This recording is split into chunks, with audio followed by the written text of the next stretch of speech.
Zasyoneke çevire xabata vêjî dibe. Vekîdin endamê Konseya Navendî ya Yekîtiya Tevîbên Tirk Halis Yerlîkaya jî giringiya zimanê dayîkê ya warê tenduristiyê de destnîşan kir. Bêyî zimanê dayîkê di xizmeta tenduristiyê de pirsgirêkên cidî rûdedin. Bi zimanê xwe wexta ku wê xizmetê negirê gelek pirsgirêk dertên holê.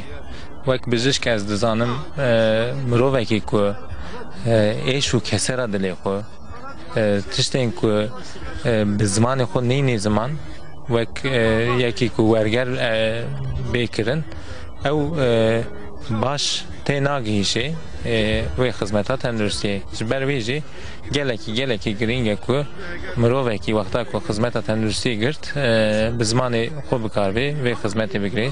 Ji bo wî jî gelek di lîteraturê da jî gelek hin xebat hatine kirin.